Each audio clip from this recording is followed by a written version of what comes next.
Agora sim, senhoras e senhores, peço por favor que se coloquem em pé. Sua Excelência o Presidente da República está quase a chegar à sala. Vai ser seguido do hino nacional. Please, as the President is entering the room.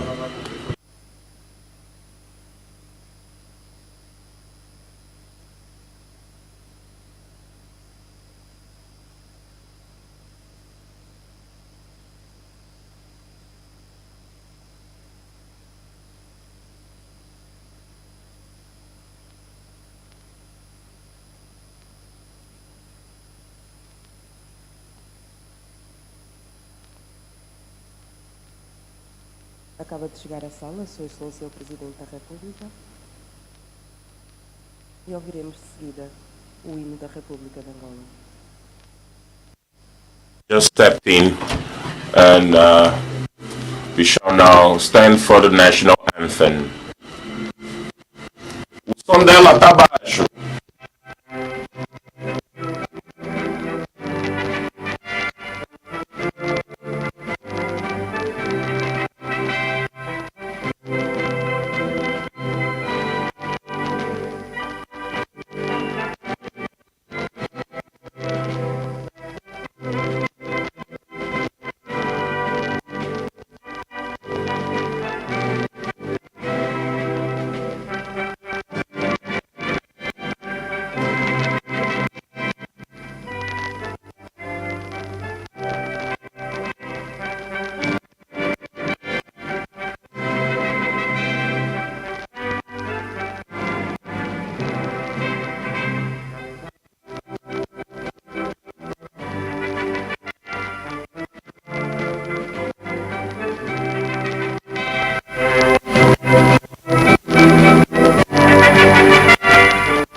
Thank you. This is the time after so many years, so many ceremonies that amazes me the most. This is even a greater satisfaction to be here. Good morning everyone. Welcome to ANGOTIC edition 2024 edition. It's a true celebration of innovation and entrepreneurship and opportunities for both business enthusiasts and experts. And it's a great honor that we would like to recognize the presence of His Excellency João Gonçalves Lourenço, the President of the Republic of Angola. And this is one of the biggest events in Southern Africa that deals with information technology. Esta sala está cheia de tecnologia, senhoras e senhores. E com a tecnologia há sempre... So,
grata honra de conduzir esta cerimónia de abertura da grande festa das tecnologias de informação e comunicação do nosso país.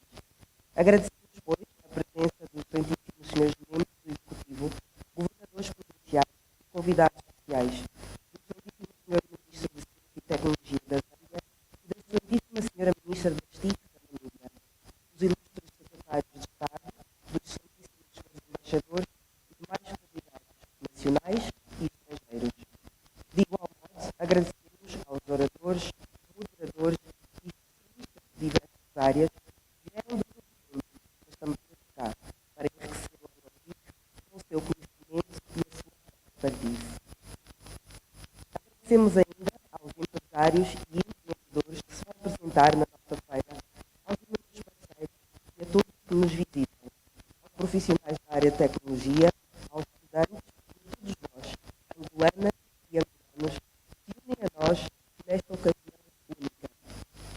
Agradecemos também a todos os responsáveis técnicos e ministros do Governo de Angola, cujo empenho e dedicação tornaram possível a realização deste grande evento. E ainda temos os expositores e parceiros presentes, que tornaram especial e temos de dar destaque a todos eles: a Huawei, a Unitel, a Angola Cables S.A., Angola Telecom, o Instituto Angolano das Comunicações, Omnidata, Gabinete de Gestão Espacial Nacional, Fundo de Apoio e Desenvolvimento das Comunicações, Finistar ZAP, Tistec Angola, ITGEST, Primavera, Instituto Nacional de Meteorologia e Geofísica, Sistec S.A. Agradecemos também a Infrasat, Africell, MS Telecom, New Cognito, Dom Digital On Media S.A., Instituto de Desenvolvimento Local FAS, TV Cabo, Multitel, Academia do Empreendedor de Luanda, Escola 42 de Luanda e CISP. Senhoras e senhores, as TIC são uma parte essencial da nossa vida e é sobre isso, mas também associado ao lema desta edição, digitalizar, conectar e inovar, que nos vários palcos, aqui no CCTA e no HCTA, se vai falar e ilustrar através da iniciativa das empresas expositoras nos 3 dias do evento, nomeadamente 13, 14 e 15 de junho. Mas para já, vamos celebrar a riqueza e diversidade artística de Angola num pequeno, mas grande e marcante momento cultural. Por favor, vamos receber com um forte aplauso a nossa cantora, intérprete, a nossa majestosa africanita.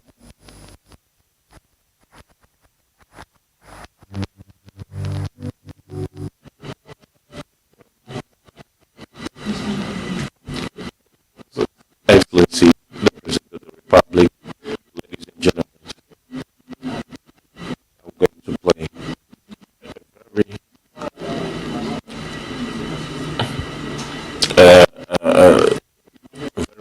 famous track.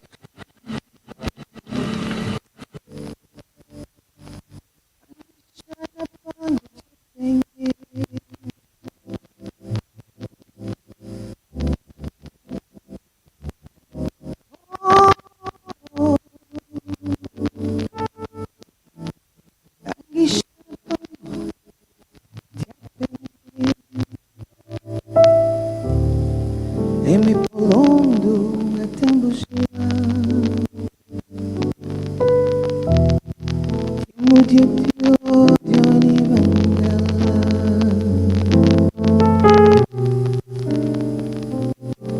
Tambungamba Diamudiatio Dioni Vangala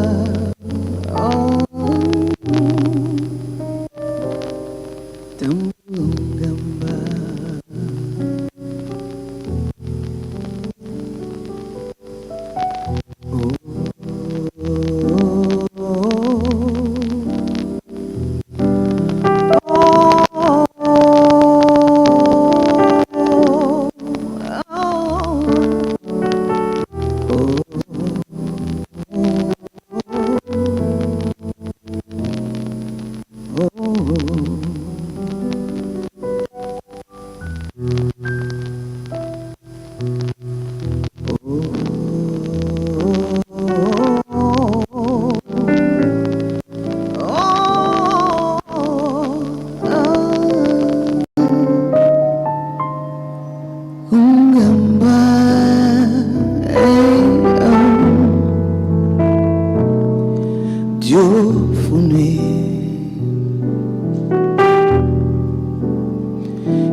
Angishana pangu diapenye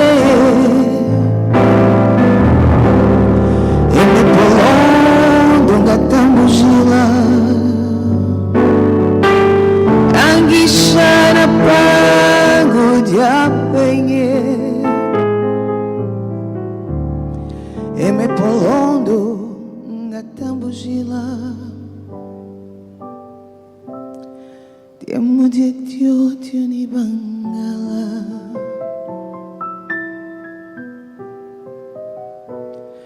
Tambulungamba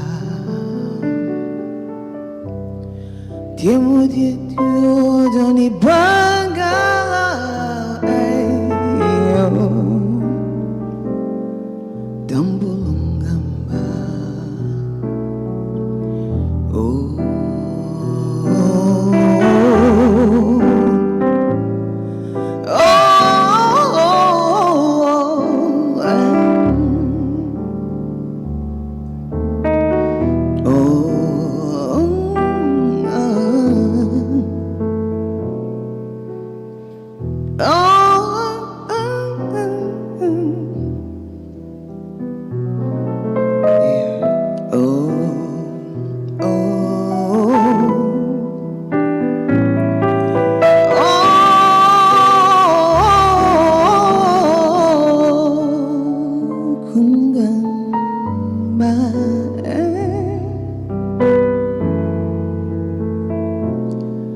Dieu fumé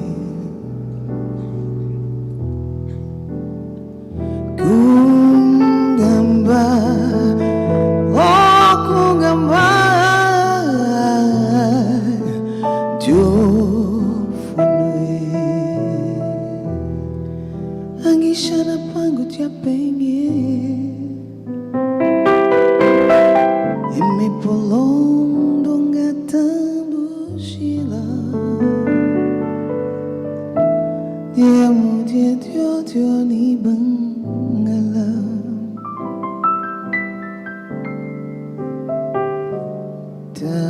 Tambulan gamba Obrigado.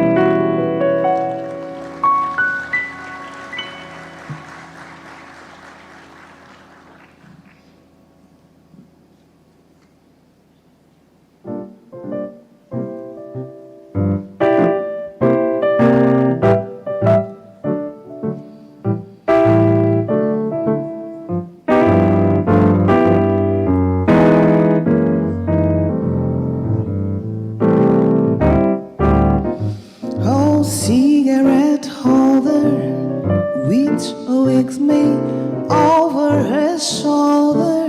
She digs me. I'm getting that sudden door.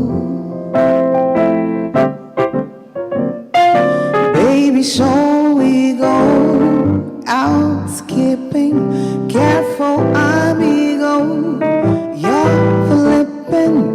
Speaks Latin, that shutting door. She's nobody's fool, so I'm playing it cool as can be.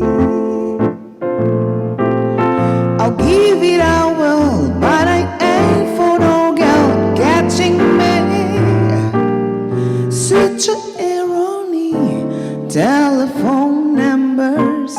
Well, you know I'm doing my rumbas with oh no, ain't nothing, no sudden door. Do-do-dum-da-dum, do-da-dum, do-do-dum-da-dum, do-do-ba-ba-ba-ba-bay, do-do-ba-ba-ba-da-dum.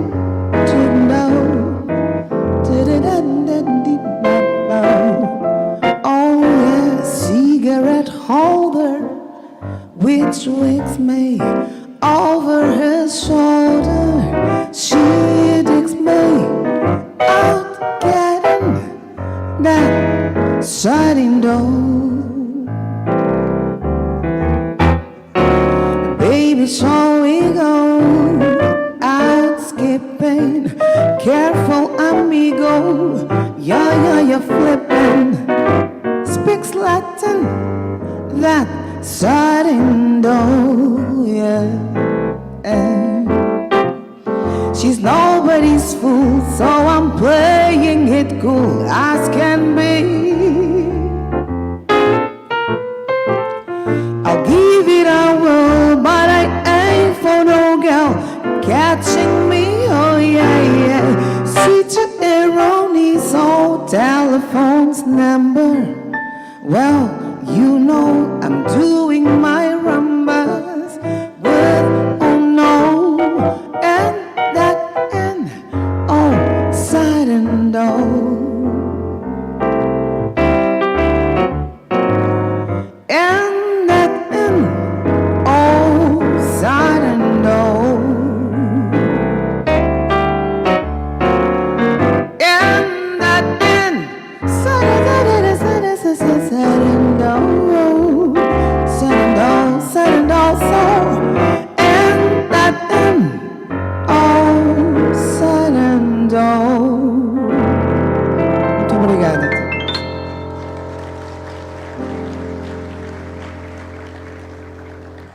Mas que magnífica apresentação, Africanita, e estes aplausos são com certeza merecidos.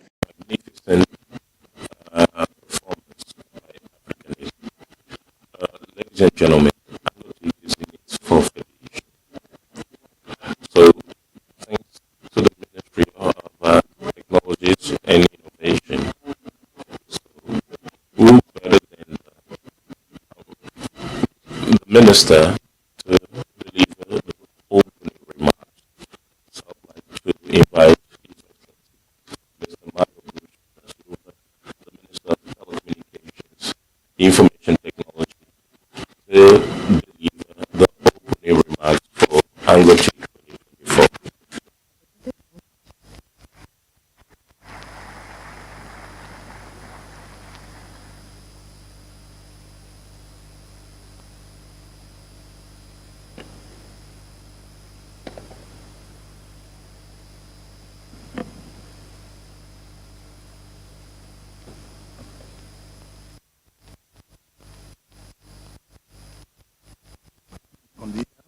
Very good morning, Excellency João Manuel Gonçalves Lourenço, President of the Republic of Angola, distinguished the Excellency Governor of the Province of Luanda, the Honorable State Ministers, Excellencies, the invited ministers, Kema Teofilo from Namibia, Felix Mutati from Zambia, Excellency Ministers, distinguished Secretary of State, esteemed invited guests, distinguished presenters or speakers, ladies and gentlemen.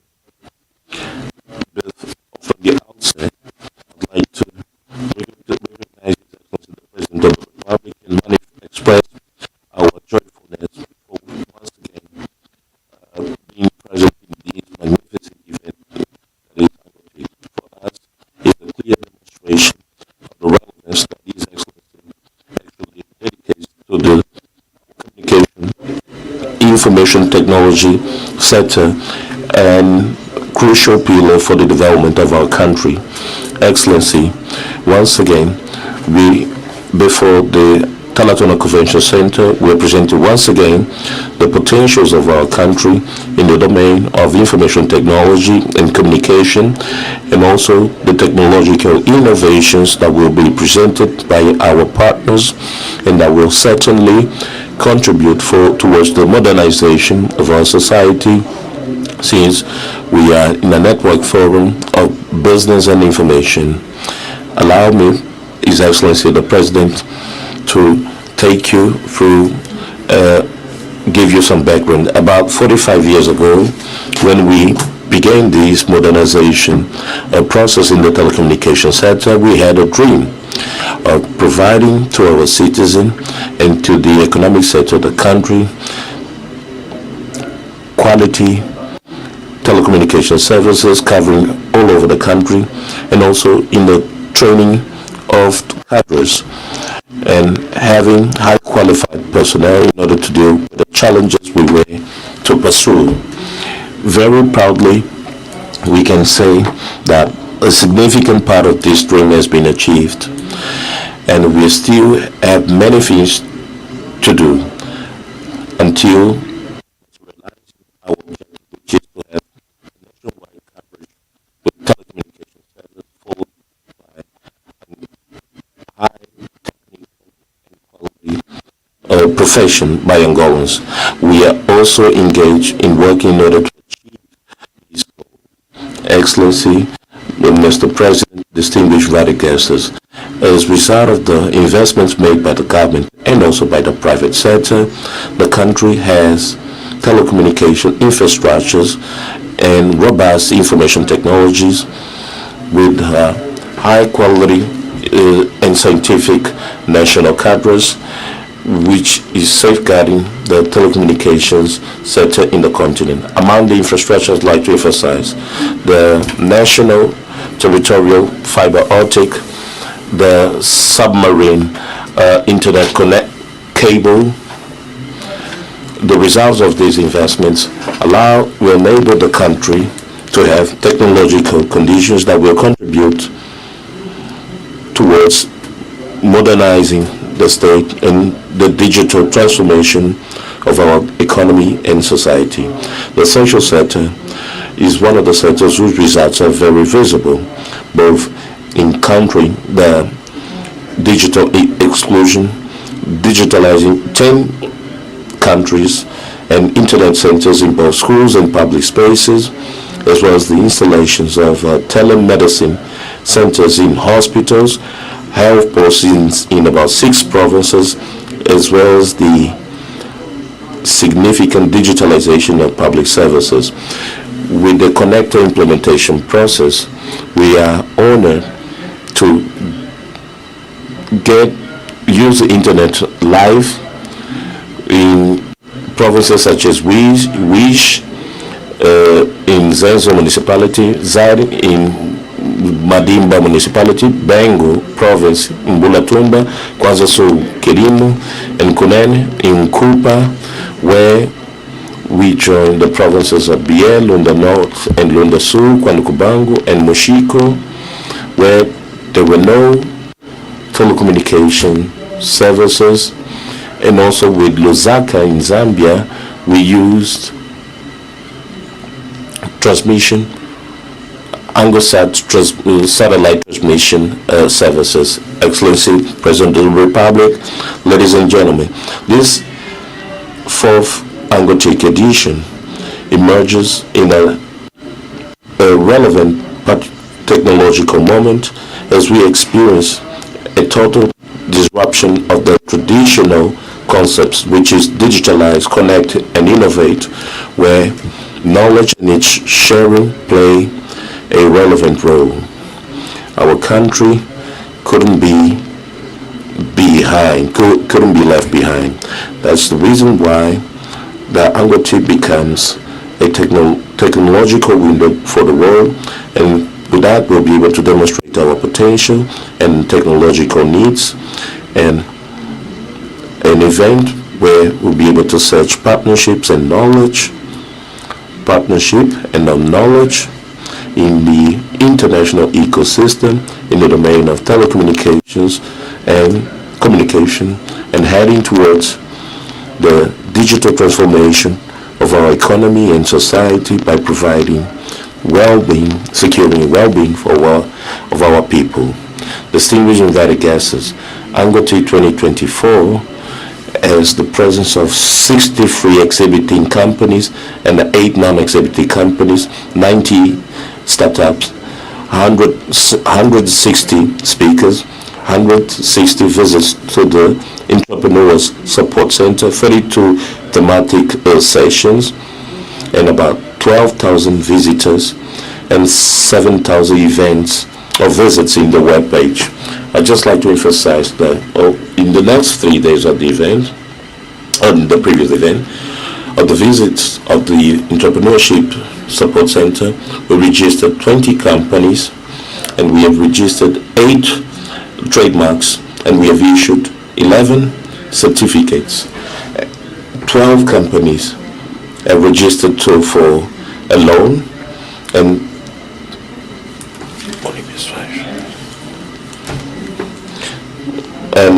there's also the training and business volumes that the companies were able to establish during this last year's edition. For this year's edition, we hope to get 128 startups, 29 international moderators, 74 international speakers, and we hope to get 15,000 visitors from the various structures from students, academics, business people, technological tourists, and just like last year, we'll have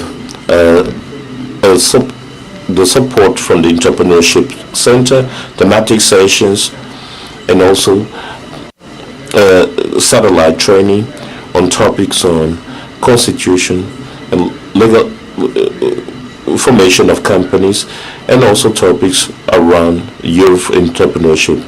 Excellency, President of the Republic, distinguished invited guests, we want ANGOTIC not just to be an exhibition forum, but that it becomes a forum in order to create a strict relationship between the technological means, the training, and also the benefits that technology can bring about for the society, economy, and it can become a robust factor for youth entrepreneurship.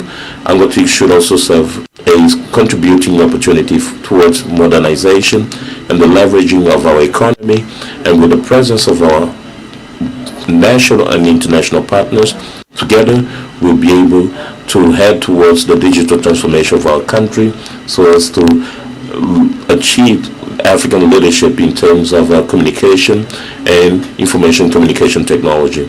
Welcome to ANGOTIC 2024, and I just hope wish all participants success, and please enjoy this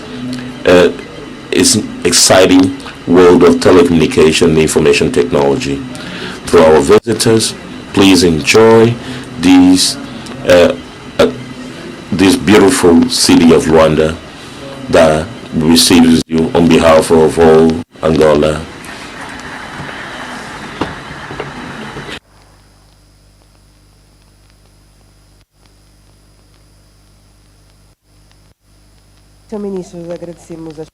Honorable Ministers, we would like to thank you for these opening remarks.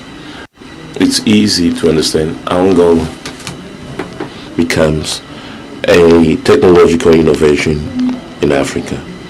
And in order to administer the different pillars, let us now watch the institutional video where we would like to emphasize some of the key activities in this sector. E o vento vai fazer? Em Cabinda, como está o tempo? E em Cunene? Quando obtemos respostas para perguntas como estas, importantes para o cidadão comum, mas fundamentais para os agricultores e pescadores, estamos a beneficiar da ação do MINTIX, o Ministério das Telecomunicações, Tecnologias de Informação e Comunicação Social. Através do Instituto Nacional de Meteorologia e Geofísica, o MINTIX está a desenvolver um ambicioso programa de instalação de estações de meteorologia, 68 no total, espalhadas por todo o território nacional, para obter informações em tempo real sobre as condições meteorológicas e a evolução do clima no nosso país.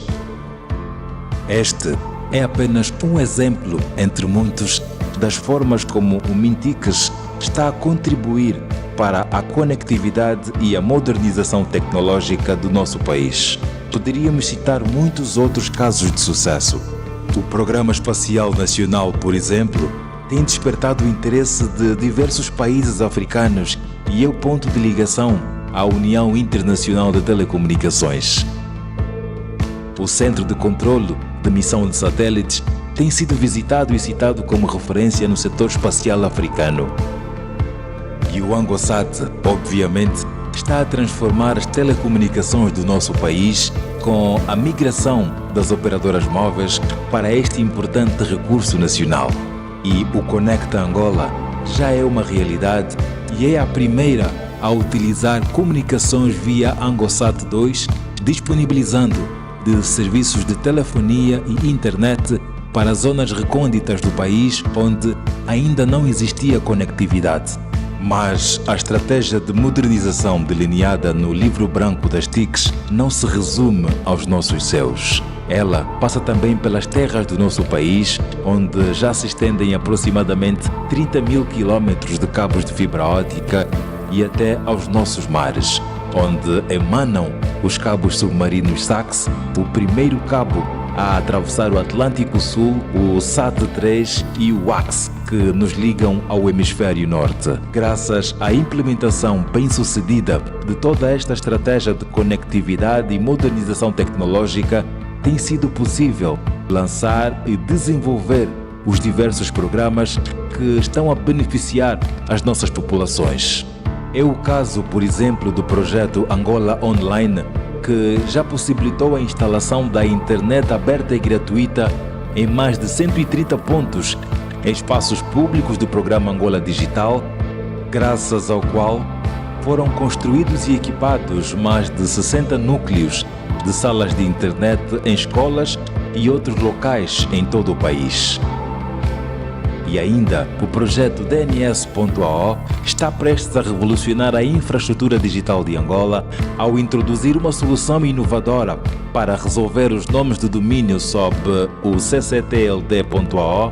Esta infraestrutura, robusta e de ponta, atenderá a todos os requisitos internacionais de segurança e desempenho. E a transformação digital segue em frente. O ambicioso projeto do Infosi, a cloud do governo de Angola, um hub tecnológico de excelência que vai centralizar e otimizar todos os serviços governamentais, acomodar os serviços da sociedade civil e do setor de segurança, tudo sob o mesmo teto virtual. Mas este processo de transição digital liderado pelo Mintix não se ficará por aqui. Com o projeto da Rede Nacional de Banda Larga, serão construídas mais de 2.000 quilómetros de fibra óptica terrestre, reforçando a interligação das telecomunicações de alta capacidade entre as províncias. Num futuro próximo, será possível aumentar os programas de educação à distância, teletrabalho, telemedicina, controle de tráfego, segurança pública, acesso a serviços públicos.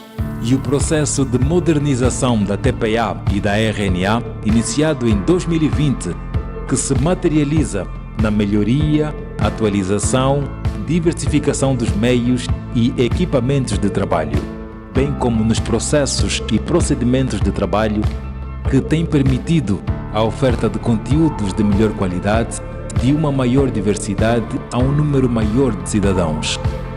E ainda o Cefojor, que é a principal referência na formação de jornalistas e de distintos especialistas nas áreas da comunicação do país, tendo forjado uma geração de jornalistas e não só, que hoje atuam em vários órgãos do setor da comunicação social. A atuação do INACOM é um pilar que, através da regulamentação, supervisão e fiscalização do setor das comunicações e os serviços postais, assegurando a qualidade de serviço num ambiente de concorrência saudável, de forma transparente, com cultura de excelência, inovação, integridade e equidade.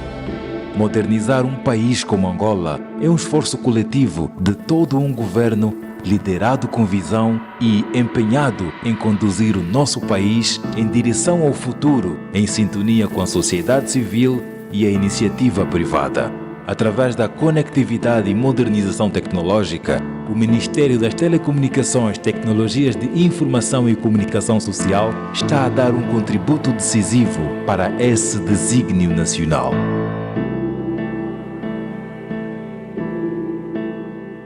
Ministério das Telecomunicações, Tecnologias de Informação e Comunicação Social, Governo de Angola. Senhoras e senhores, esta ação múltipla e diversificada que vimos neste vídeo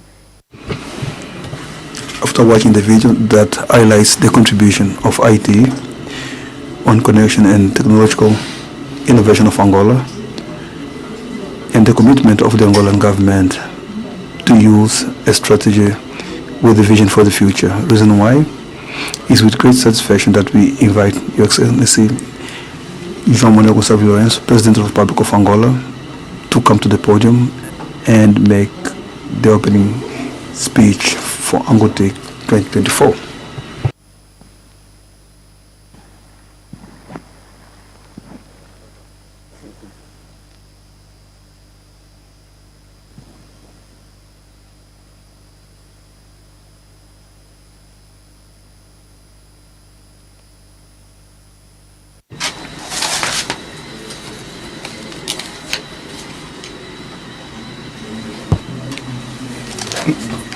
Honorable Minister of Telecommunication, Information Technology and Social Communication, Honorable Governor of Luanda Province, Honorable invited ministers from Namibia and Zambia, dear members of the Angolan Executive, distinguished guests, ladies and gentlemen. It is with high honor that I take the floor at this opening session of the 4th ANGOTIC edition International Forum for Information Technology and Communication of Angola. I would like to thank the representatives of countries and invited governments who have honored us with their presence at this forum of technology and communication. I also welcome the leaders of public and private sectors, service providers of telecommunications, academicians, entrepreneurs, experts, and representatives of the industry of the all national and international telecommunication and information technology ecosystem, as well as those who are following us virtually. Ladies and gentlemen, with the rocketing evolution of the emerging technologies such as artificial intelligence, 5G, big data, and the Internet of Things, we are coming closer rapidly to a smart and connected world that brings about numerous challenges. The achievement of smart technologies includes a variety of scenarios, including the smart connection of public administration, government entities, people, residents, equipments, vehicles, making the demand of consumers increase that makes it unthinkable today to have digital services in our lives as well as in the life of organizations and enterprises. On the other hand, current studies indicate that digital systems can contribute to quickly achieve about 70% of 169 goals of the Sustainable Development Goals according to figures by the United Nations. Nevertheless, digital exclusion still represent worrying numbers, in as much as the rate of penetration of internet covers only 67% of the world population according to the figures by the International Telecommunication Union in its most recent publications. In Africa, the rate of internet penetration represents only 37%, which is a low indicator, and as such it should be a concern of all of us, so that together we can develop actions to revert this situation.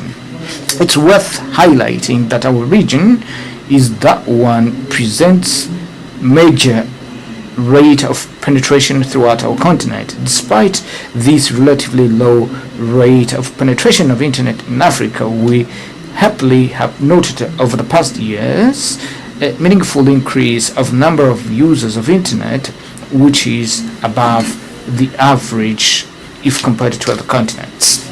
In the concrete case of our country, The growth registered has been possible thanks to the investment made by the government mainly on basic infrastructures, in training of staff, as well as the engagement and commitment of our operators. Amongst the fundamental infrastructures that have come to strengthen the national backbone, we have to highlight the expansion of the terrestrial optical fiber network. We are now preparing more than 2,000 kilometers, and the adhesion of Angola to the optical fiber submarine to Africa, and consolidation of our national space program with commercialization of the capacity of ANGOTIC 2 and preparation of conditions for installation of terrestrial digital television and interconnection of our countries with the neighboring countries through the terrestrial optical fiber. As a result of these public investments as well as private investments, having as a basis the data produced by ENACOM, we have to highlight the following achievements. In the framework of mobile telephone networks, we have observed a meaningful increase between the years of 2021 and 2023, with a growth of 59.2% in terms of subscribers and a penetration rate by 100 inhabitants of 75.5%, which corresponds to a growth of 28.8% in similar period. With regards to internet access, the growth registered is equally meaningful, and in the period under review, the number of subscribers achieved the figure of 11,250,250, whereby the penetration rate increased at 33%. The above figures highlight the meaningful expansion and accessibility and use of telecommunication services in our country. The growth of mobile subscriptions and internet penetration reflect the growing demand for connectivity and adoption of digital technologies by population and enterprises. This increase can be attributed to various factors, where we highlight the expansion of telecommunication networks, the supply of accessible plans, and improvement in infrastructure. The increase in penetration rate of mobile telephone and internet is a positive indication for digital inclusion and development of economy, as it makes easier the access to information, education, financial service, and business opportunities. Ladies and gentlemen,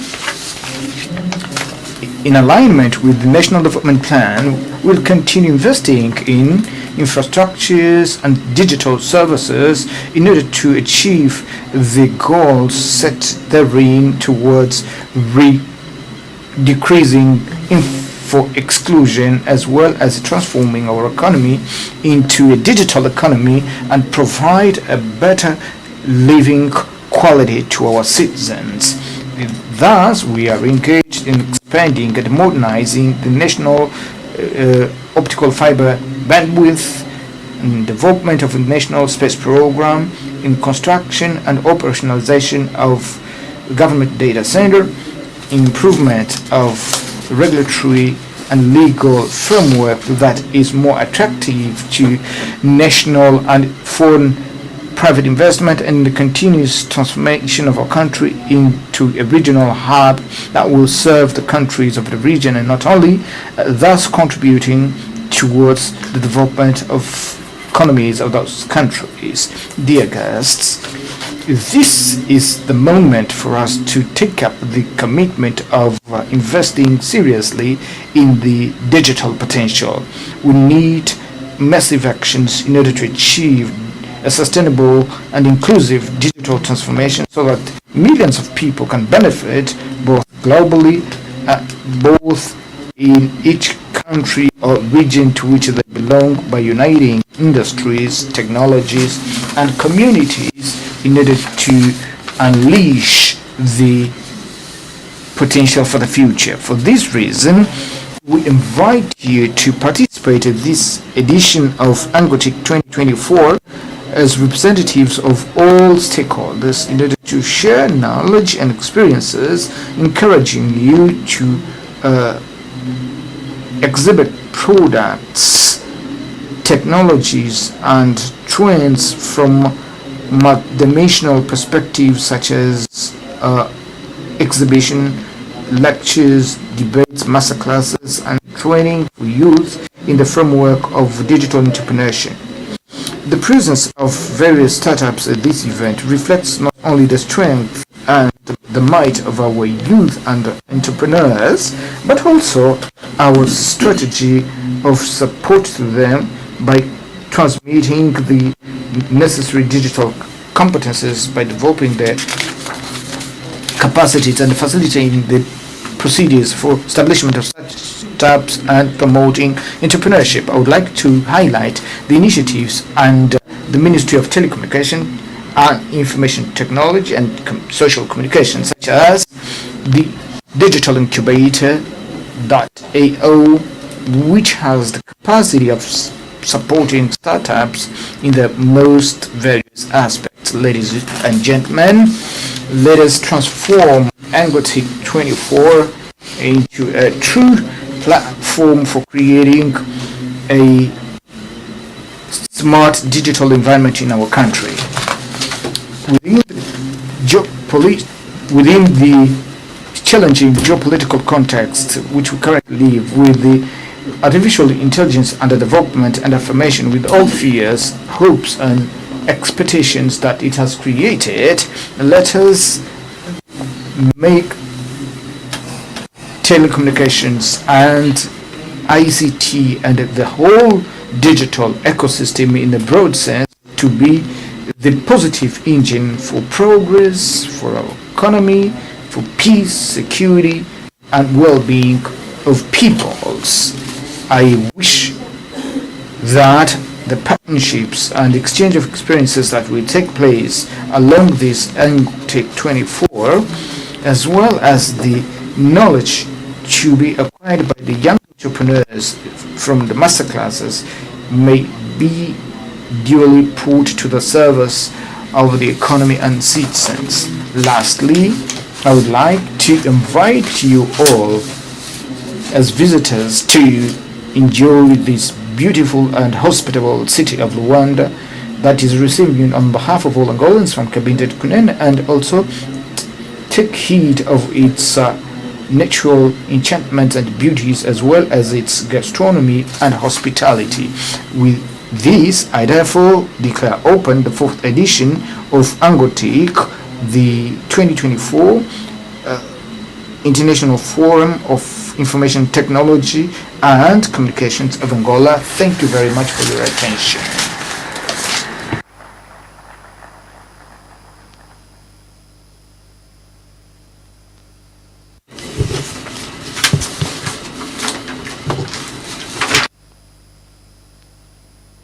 Muito obrigada. Thank you, Your Excellency, President of the Republic. Your vision guides us and your leadership honor us. Ladies and gentlemen, His Excellency Minister Mario Oliveira will give a present to His Excellency at ANGOTIC 2024.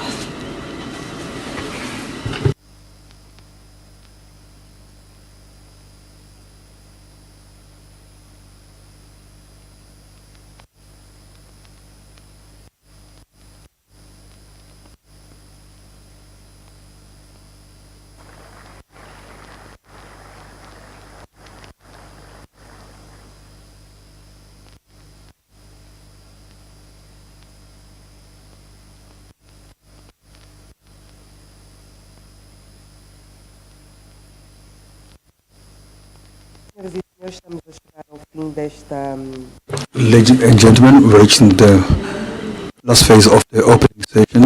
We are going to invite everyone to remain in the room, whilst the President of the Republic, we do a guided tour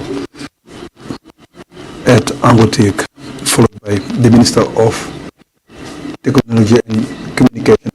I'd like to thank everyone for your presence at the opening session of ANGOTIC 2024. And we hope that the next day will be full with knowledge, collaboration, discovery, and many business. Thank you very much.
Nada, e assim que a visita de Sua Excelência o Presidente e as entidades terminar, vamos para o primeiro painel do dia, o painel ministerial.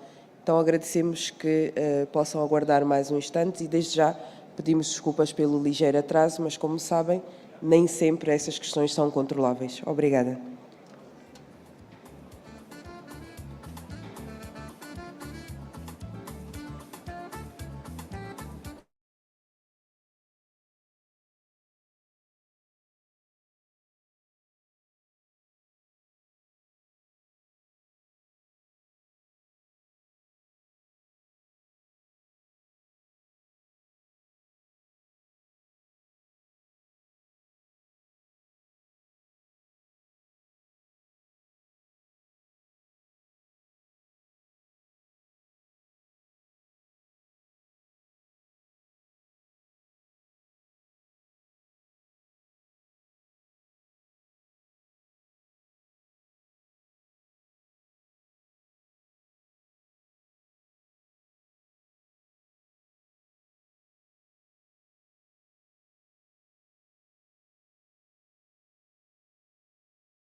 Vamos então para o primeiro painel do dia deste ANGOTIC 2024. O painel irá falar sobre abrir fronteiras inteligentes para garantir um comércio aberto e seguro para uma África digital. Este painel terá como moderador António de Sousa, jornalista e diplomata, a quem eu peço uma salva de palmas, por favor.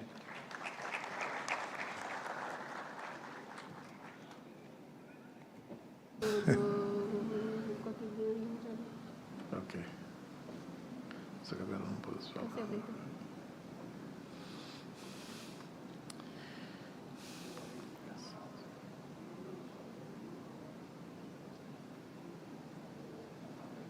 Dois. Good morning, ladies and gentlemen. Welcome to the first panel. As the MC said, my name is Antonio Simbo. I'm going to be the moderator of this first panel. Let me just quickly call to take the stage my panelists. The first is the host.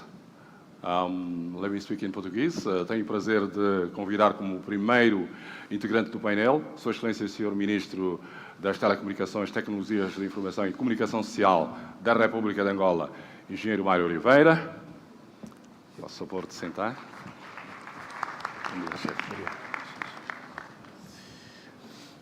We have also in the panel the Minister of ICT of Namibia, Her Excellency Emma Theophilus.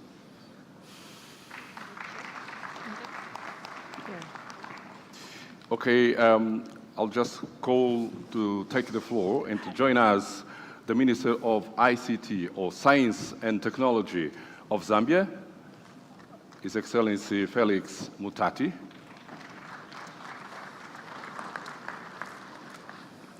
We have the co-founder and head of strategy and digital financial inclusion of Image Smart City Zimbabwe, Ms. Faith Musonza. I would also to take the floor or the seats, the representative of ATU, African Telecommunications Association, Miriam Slimani. Infelizmente não conseguimos ouvir bem o som. Estamos a ouvir muito mal o som. O som está baixo. Okay, just waiting for Miss Miriam to join us, and we're having some constraints in the translation tools. Okay, you may have a seat. Hello. Please. Okay. So the topic has been already introduced. Let me take the first take from the host, from the Minister of Angola. Para lançar o debate, eu convido Sua Excelência o Sr. Ministro Mário Oliveira para responder uma pergunta que vai ser recorrente no início do nosso debate para todos. Sr. Ministro, como é que se pode criar fronteiras inteligentes visando um comércio seguro para uma África digital, em linhas gerais? Muito bom dia, boa tarde a todos os participantes. Uma saudação especial aos meus colegas aqui de painel. Indo diretamente à sua questão, eu diria que quando falamos de tecnologias é complicado falar de fronteiras, porque as tecnologias não têm fronteiras e cada vez mais têm menos.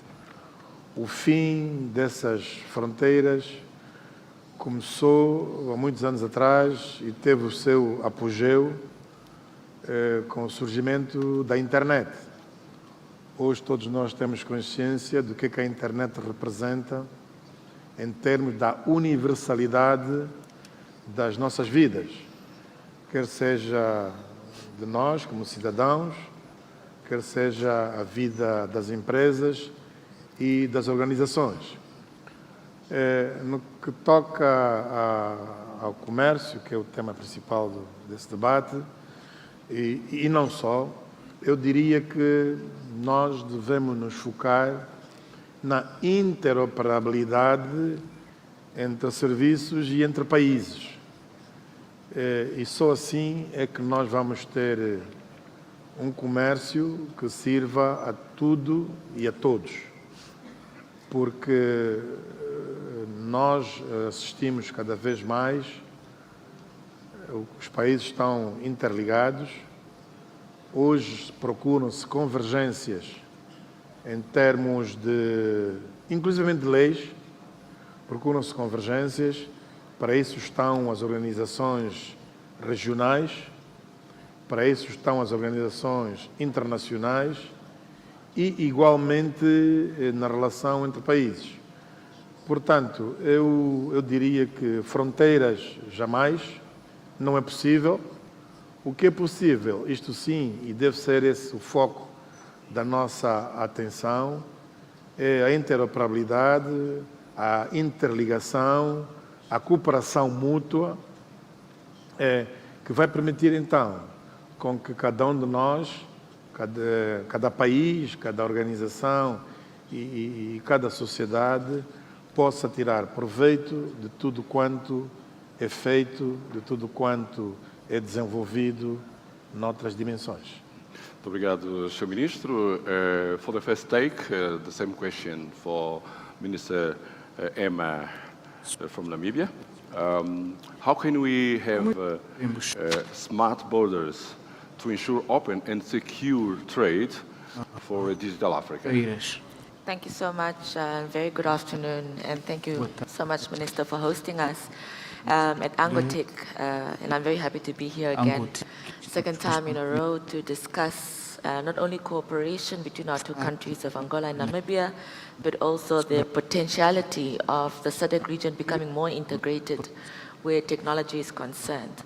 So to answer your question, moderator, I think I first would like to paint the picture around what the bottom line for governments is. And as a minister responsible for ICT in Namibia, working in the government system, our bottom line is people and service delivery. That is the biggest aim. And when we talk about our bottom line being people and service delivery, we see ICT as an enabler for communication, an enabler for better quality education, an enabler for connected healthcare systems, an enabler to ensure people are connected.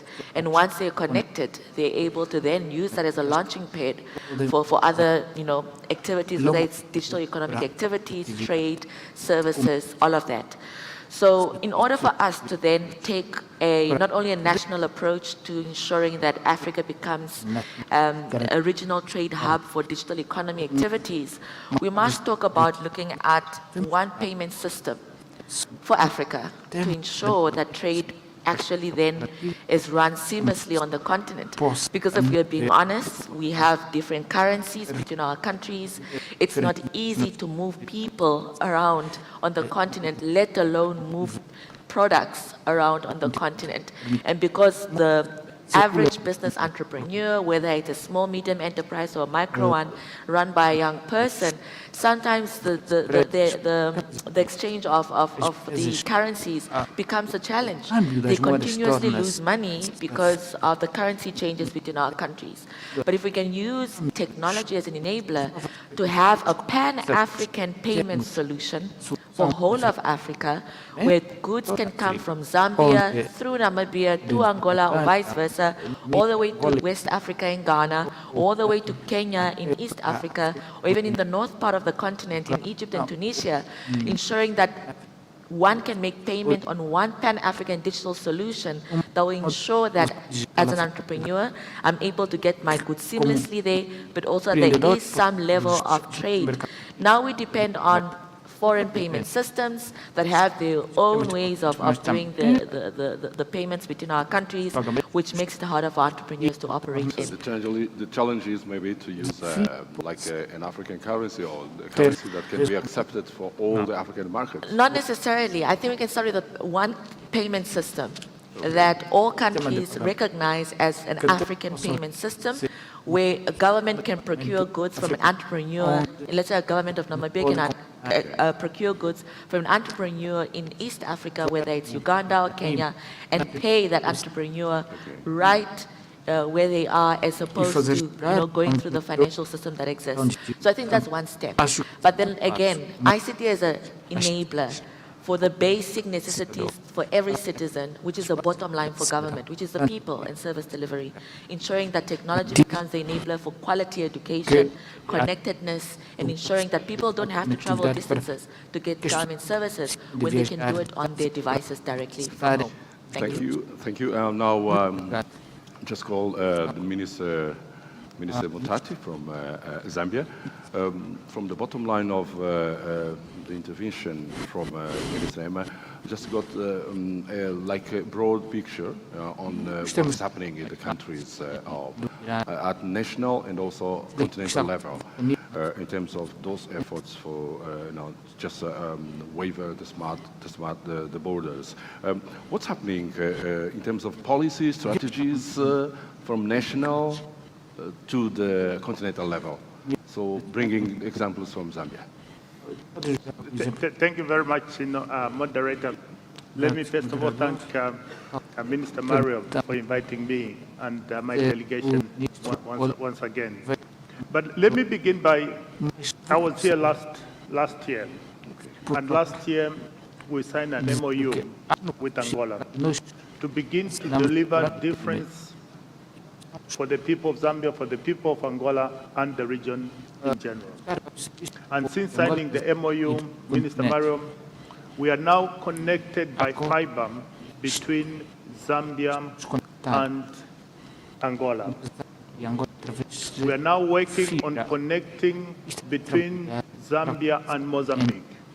And therefore, we shall be interconnected from east to west and north to south.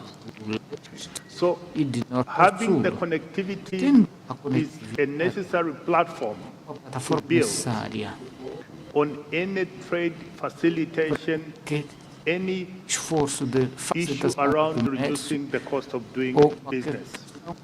So thank you for your efforts. But much more specifically, we have been on this issue of how do we reduce the cost of trade? How do we use technology as a facilitator?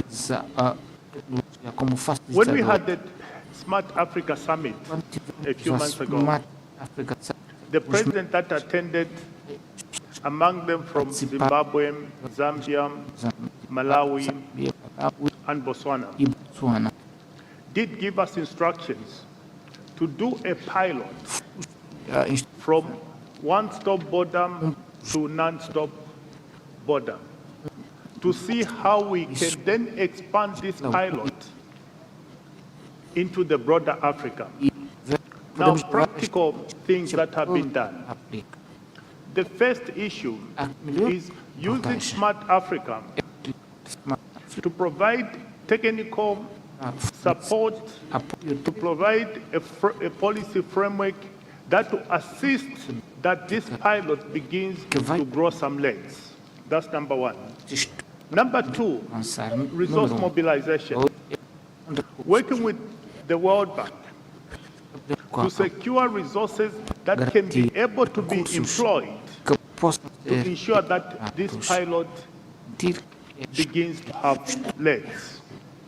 NEPAD came in, NEPAD also ensuring the issue of interoperate of the various systems at the various borders within the pilot countries. These are practical steps. The next thing that we are working on is how can you ensure that at the border places you are roaming like hawk, because you need to connect the traders, the people, the transporters, in order to ensure that trade flows. So we are taking this pilot as a practical step to ensure that indeed you begin to have a non-stop border post. And in order to get to there, you have to look at the security of the people, the security of the goods, and also the efficiency of the processes at the various borders. We still have challenges. But in order to move as Africa, start with the pilot, then we can do the SADC, then we can add COMESA, and then the entire Africa. So for us, the smart gates, simply understood, is how do you ensure that a person, for example, from Malawi, can walk through the border without being stopped? Excuse me, Minister, is there any framework in terms of agreements that can be signed between those regional organizations? You mentioned about SADC and also COMESA. Is there any step forward or any intention, any plan to just gather these regional organizations regarding the issue of the trade? Yeah. What we have done through Smart Africa is first of all to establish a framework on how we are going to operate as the 4 countries, defining the roles and responsibility for each of the countries and the agencies, particularly those that are operating at the border, defining where the funding will come from, defining the nature of technology that must be applied at the various border. So that framework is there, and we are working through that particular framework to be able to deliver this pilot so that it can be expanded into the rest of Africa. So indeed, there is a framework. Thank you very much. So we had some insights on, let's say, challenges in terms of funding. Then I'll join the challenge of training, because the people is the most important in the process. We have funding, fundraising, we have training, and also the regulation. So I'd like to have the first take from Ms. Faith Masunda from Smart Musonza from Smart Zimbabwe, on what is there in terms of the role to support the technologies and standards, also to enable this digital market that we're looking for in Africa. All right. Thank you very much. I want to first acknowledge our honorable ministers. Thank you for granting us this opportunity. Just to add on to what has also been said and also to the question that you have actually shared, some research work is already underway to understand what do we have currently, because you will notice that within our different countries, the structures are different and we are all operating at different levels. So it's very important for us to begin by conducting feasibility studies to understand what sort of capabilities do our people have, what sort of technologies do we have. And one of the setbacks that people always have is when they think of new technologies, they look at the first thing that comes into mind is the cost of implementation, cost of deployment. And what we have learned over the past just a few years, there's a project which is currently underway without me having to share much until at the most opportune time, is that from these studies that we have developed, there are technologies that are available that can be refitted into the already existing infrastructure. So this is the opportunity which is available for us to actually begin not from zero, but to begin from the technologies that are currently available. And when you're looking at capacity building, it is a moment whereby we need to bring in together all the border agencies together, where once the feasibility is done, we understand what sort of capabilities are they, what sort of levels are they in understanding on the direction that we want to take in terms of implementation of a new border management system. And from there, it's easier now for us to be able to direct in terms of interventions for training and ensuring that everybody is well aware of how they can take the initiative forward. And I also want to add on, we cannot, I think as Africa, we just need to move away from operating as silos. This has to be treated, in a manner where we can integrate regionally. For example, we share the border with Zambia. If we're only going to undertake training in Zimbabwe, that's not going to be sufficient because Zambia will not be aware of the new technologies that need to be implemented. So it's very paramount that we put our heads together and ensure that the training is going to be put in across the board rather than treated as silos. We are, being bombarded by let's say, sorry for the question, for the expression, but we have been bombarded with, projects, things drawn in on the paper, like, intentions, but people are looking for, actions. What are your organizations doing in terms of, just giving support, help to the decision makers, the government, to really implement those wills of the African population towards this digital Africa and also this open trade? So some workshops have actually been undertaken where we involve literally all the border management parties, bringing them on board. And to expand that as well, we've also invited not only the public sector, but also the private sector, because they cannot be ignored as well. They are also very important in the scheme of things. And I was just sharing with my sister here to say, it would be amiss for us to talk about technology in border management, ignoring the ICT aspect, because connectivity is very important. So we have come to a point whereby all stakeholders have to be involved. There's a framework which has been developed, and it's up to us to ensure that those frameworks are followed to the dot. And if there are new considerations which are being brought in, those changes can then be adopted so that we remain agile and we continue with the implementation as well. But what I'm happy to say is the vision is there. And vividly, there are some things which are happening on the ground. And as you can see, I'm happy. I didn't even apply for a visa to come into Angola, because we are one people. You go to Europe. When you go there, you go to Germany, you go to France. I think as the greater Africa, we are moving towards that. But obviously, there are certain fundamental issues that we need to address for us to be able to achieve that. But I'm happy to say that already there's work which is underway, and slowly I believe that we are going to get there. Yes, we really pray to have the so-called African passport so that people can just travel without any limitations. Yes. Okay, now let's have the first take from Ms.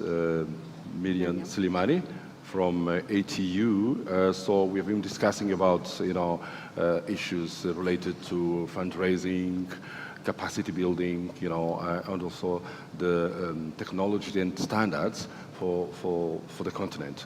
So what is your challenge? Or what's your role? What's your role to really, address those challenges? Thank you. First, let me say bon dia and obrigado. It's my honor and pleasure to be with this panel and bring in the vision of the African Telecommunication Union. As you said, today we believe that technologies is not a big issue. We need to just to create the ecosystem.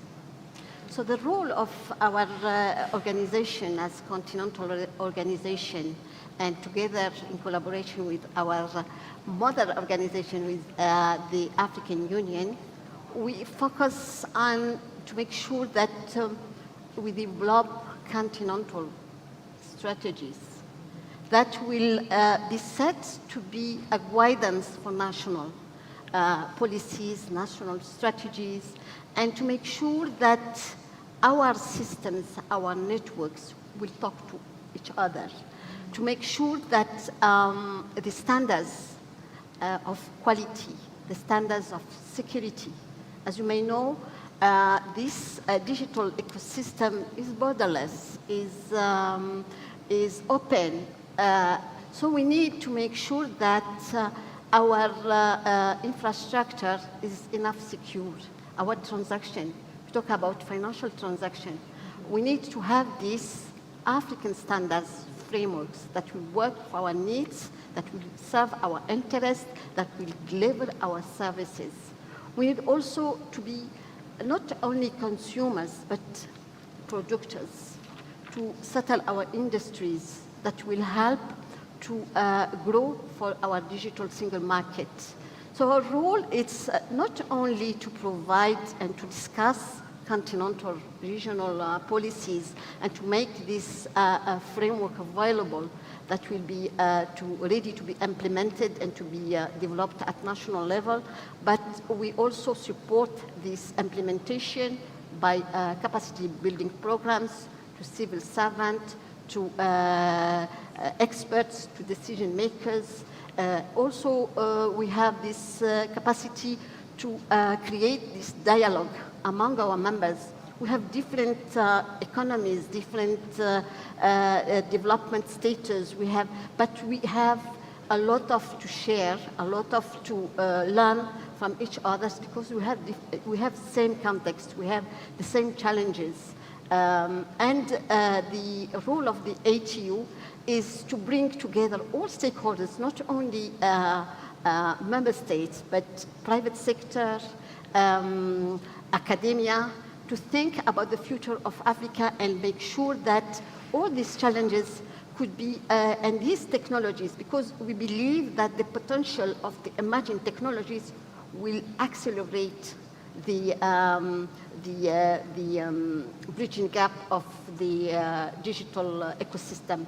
Because if you manage to have this, for example, this morning the Honorable President talked about the satellite technologies. Now we are able to have to cover 80% of the continent of Africa.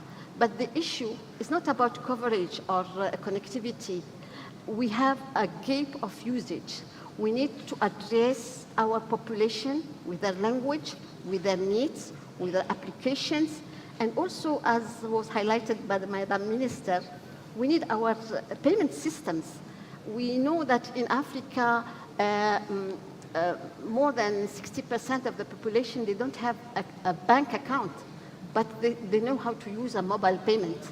So having harmonization of mobile payment at continental level or sub-regional level, we are working closely with the REX to make sure that at least sub-regional level, we have this kind of discussion, this kind of strategies that will serve as a pilot and sharing with the other regions and make sure that in the future we'll be able to accelerate and make sure that the transaction, the movement of populations, the movement of goods will be secure, and within Africa will also promote the African market at global level with high standards.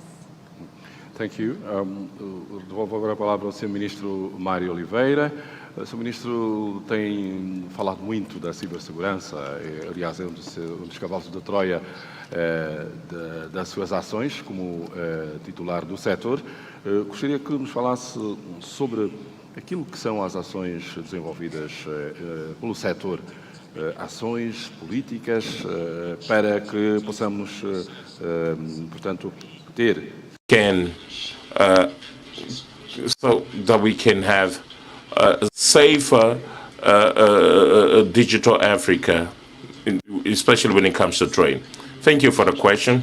Just to say that we've been handling this issue with a seriousness, because we've been receiving from the operators, the economic sector, a huge concern on these aspects. We feel that nowadays, each organization, each company has been attempting to defend themselves as much as they can. At a ministerial level, we understand that our market needs regulation, needs to be regulated. That's why we are preparing, and it's actually, I wouldn't say phase 0, but phase 1, to deal what we call legislative package for the digital, because we understand that one of the major concerns, it's not just about, not just around cybersecurity, but it's also relating to fake news. It's also relating to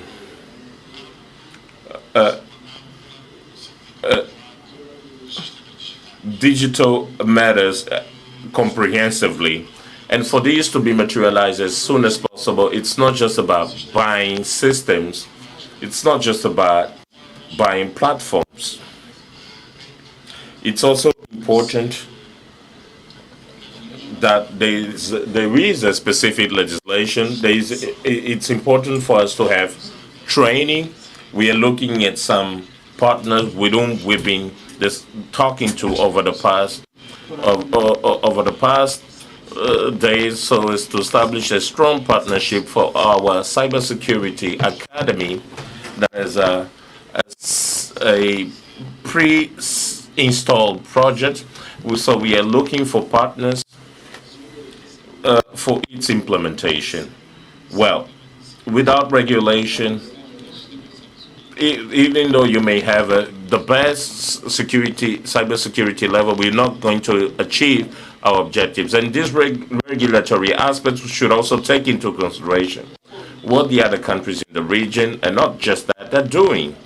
Because the interoperability of systems does not allow us to deal with the cybersecurity matters in an isolated manner. So I believe that by this year, we are going to launch this package that will enable trade, will enable technological development to be undertaken in a harmonious and sustainable manner, in partnership with our partners, in partnership with our continent, and it should be able to create in the continent an integrated ecosystem, so that the continent may have a voice so that's the way we've been following, and we'll be getting a good feedback from our potential partners, and I believe that we'll be able to achieve these objectives. Thank you, Honorable Minister. They just highlighted what Namibia has been doing in the national level in terms of efforts, policies. Now we heard from Minister Oliveira, Angola is working towards the regulations. So can you just give us a picture of Namibia on that? And to add that will be the same question also for Minister Mutati. During his opening speech, the Honorable President João Lourenço just mentioned the challenge of a digital economy for the continent. Are we prepared? Okay, thank you so much. Yes. Yes, so similar to Minister's challenges or opportunities around cybersecurity, it's very similar to Namibia. We, in the past year, have had 2.7 million cyber attacks, particularly in the financial sector in Namibia. And this prompted us a few years back already seeing that cybersecurity will become a challenge. We have put together a cybersecurity strategy in the country that we're implementing. And one of the big pillars in the strategy is to come up with a Namibian CERT. So a Namibia Computer Response Incidents Team, which we have now given funding as government, 20 million Namibian dollars. But this is only the beginning. We still need a lot of expertise to come on board to operationalize the CERT. But more importantly, we also want to expand the CERT into sector CERTs. So we want a CERT for the financial sector. We want a CERT for the critical infrastructure around water systems, the electrical grid, issues around aviation, a CERT for aviation industry. So we are encouraging, if there are partners who want to collaborate with us on that, to actually expand our computer incident response team to a sectional level. As well as at the legislative level, we are busy drafting our cyber crime bill, which is an all-encompassing legislation to deal with cybersecurity issues and actually prosecuting cyber crimes, because even as we stand now, as more and more crimes are being committed in the cyber realm, there is still a challenge around prosecution. The training of lawyers, the training of magistrates, the training of police investigating officers to actually be able to have the capacity to investigate a cyber crime. So all of that. Are also doing this on social media? Because there's a big challenge here in regulating the social media. Absolutely. It's also something we're looking at with the regulator on how do you balance between regulating a social media platform and upholding the rights to freedom of expression and freedom of speech. So it's also something the regulator is working on to ensure that we do not take away people's rights or deprive them of their rights, but we're able to ensure that they're secure online and that the consumer is protected and all the users are protected online. So those are some of the things we're working on. In addition, also our Data Protection Act, because they say data is the new gold, and there needs to be some level of protection around data privacy of citizens, data privacy of governments, and data privacy of the private sector. But also, finally, if I can come in here, standards. We are working with the National Standards Institute around, we have set up an ICT technical committee to look at cybersecurity standards in the country. They've named it TC17 to ensure that there are standards in how, whether those who give the service around cybersecurity protection to government, businesses or individuals, that there is a standard they're able to reach to almost guarantee, of course it's never guaranteed, but to almost guarantee that the standard of security around cyber matters is, upheld through a Namibian standard on cyber security. Thank you. Minister Felix Mutat. Cyber, but let me begin by saying what we're doing, at the Zambia front. One, we attacked the pillar of creating an enabling environment.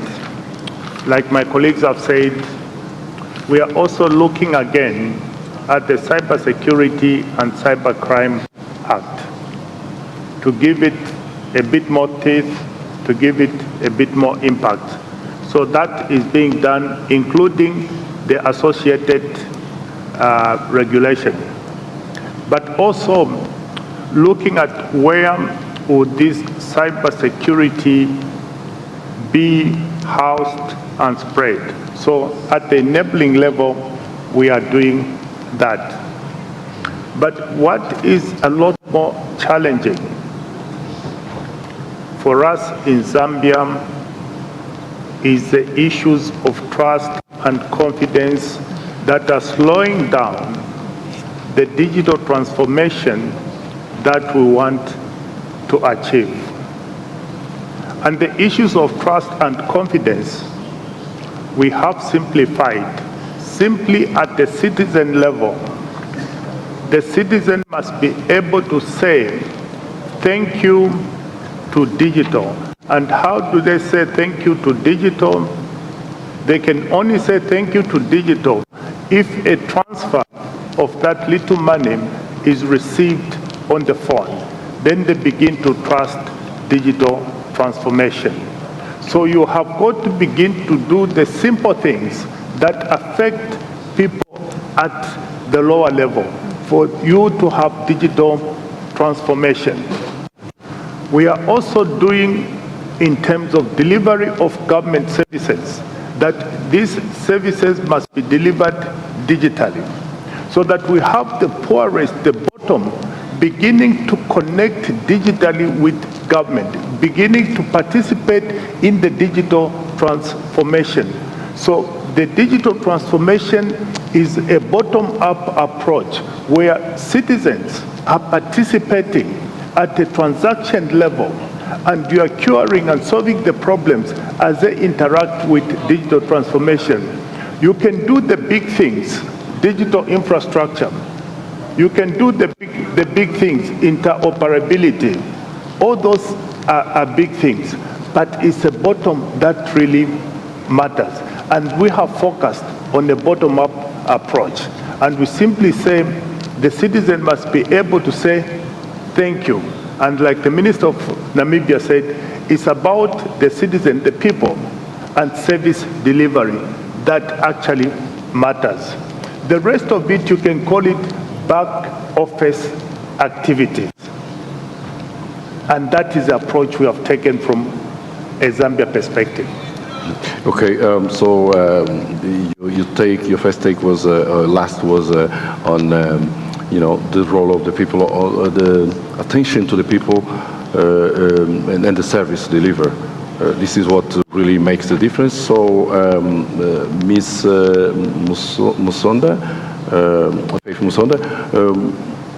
what is it in place in terms of strategies like AI strategies, data management strategies, and regulation in place as civil society, as organizations that are really trying to come together with the policy makers to have in place those items that I've mentioned, in terms of regulations, capacity building also, and the connectivity.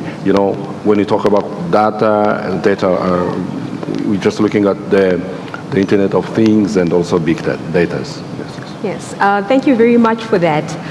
Moving towards a single window operation, where data is being collected, as was said, data is the new currency. Okay. And before I delve into the points that I want to share, I just want to bring this statistics to your attention. Us as Africa, for us to grow our global trade, currently our contribution lies at 3%, number one. And the opportunity for us to be able to digitalize our services means we'll have income opportunity of 450 billion. And what does it mean for our people? What it means for our people is, this is according to the African Continental Free Trade Agreement. This was a statement in 2023, where they say that there is potential for us to take our people out of poverty by 2030, and you're looking at 30 million people. That is impact. So we need to move towards an era where data is being collected accurately, processed in a more secure, safe environment. We also need to ensure that there are ethical frameworks that have been put in place to ensure that that data is going to be processed and also stored safely as well. And we also need to move towards an environment whereby countries can be able to talk to each other. For example, we have people who, we've got the private sector, they move large goods, right? It can be via land, it can be via sea, and it can also be via air as well. We also have our people who move, maybe by foot, just to cross, to go to the next neighboring country. And information is being collected at every touch point. And now with the coming in of AI technologies, it helps us to understand the trends, the behaviors. It helps us to come up with better mechanisms for decision making as well. It helps us to understand what the landscape looks like within the trade. But above all, it simplifies our processes and brings in some level of efficiencies as well. Ms. Miriam Slimani, now we can look at the new technologies for the job creation, capacity building, especially for the youth across the continent. Indeed, it's very important to focus on what is coming and to take benefit of this huge potential of new technologies. And for us at continental level, we have already established innovation portal for youth, where they could interact, where they could find funds, where they could interact with the decision makers, with the industry, to make sure that the innovation and the project, the innovative project that are addressing local issues. We are talking to our young people, asking them, what can you provide as innovative solutions with the new technologies that will help resolving concrete issues in our respective countries. And the ATU already will launch the 4th edition of the Innovation Digital Challenge for Africa. Last year, we received more than 200 contestants, and Nigeria win the first prizes, also Kenya. And these projects and these proposals are just amazing. They are really addressing, we reward the AI lab in Nigeria that was proposing a social application to solve social issues according to the farming for this. And we have potential, we have young people, we have creative project that will, using this, promoting these young people will really help to accelerate and to move forward in the implementation of digital strategy.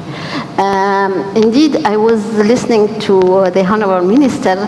We also have the Continental Platform.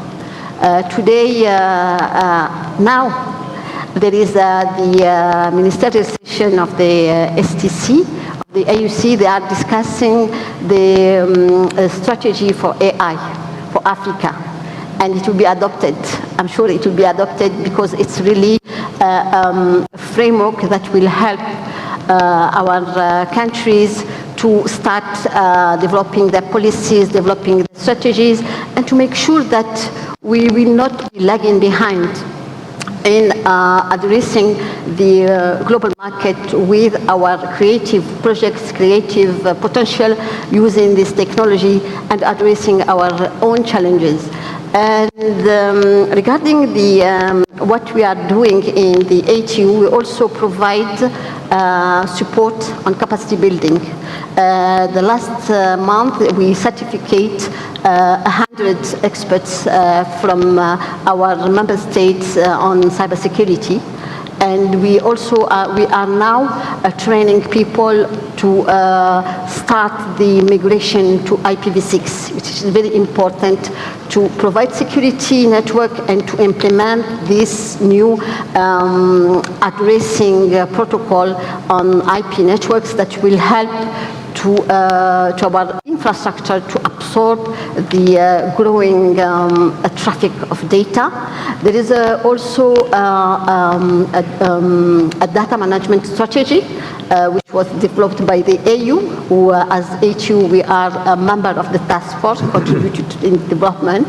And we, as in our strategic plan, we have activities on regarding the providing workshops to help and support our members to create the data authorities, to manage the data authorities and help them really to address the challenges at national level.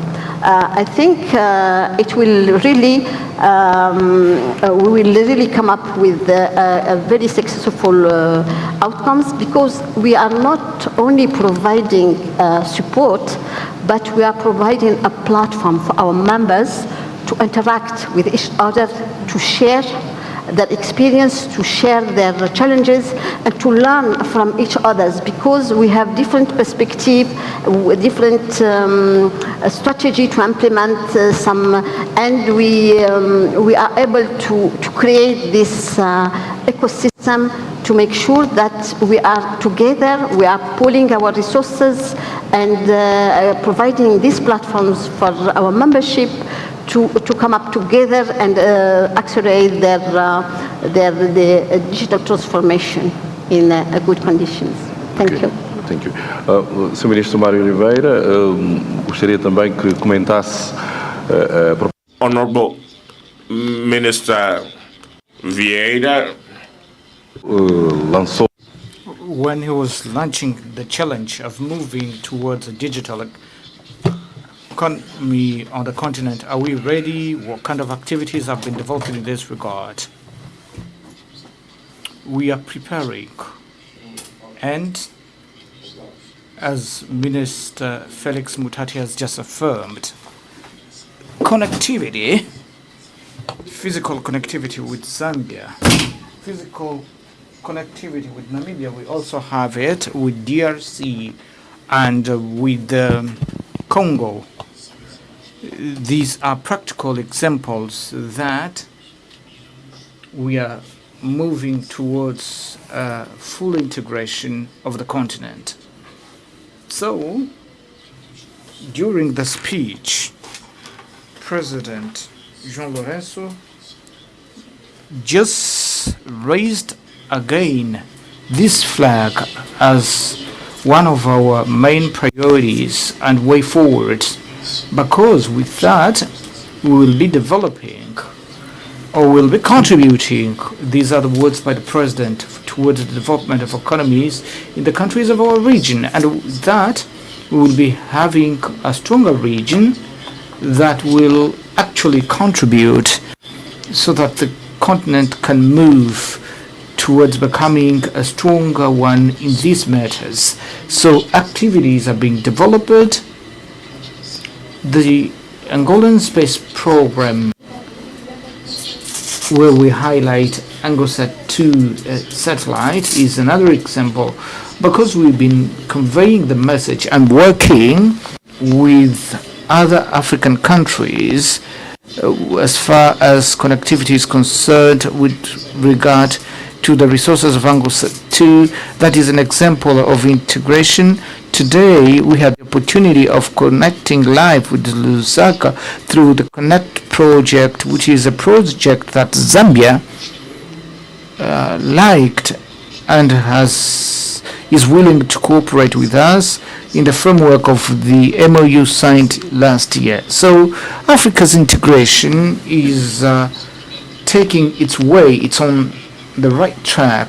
It's not something to be born, but that is born already, is getting momentum with these activities, some of which I've mentioned here. And equally, we shouldn't forget the international connection by submarine cables.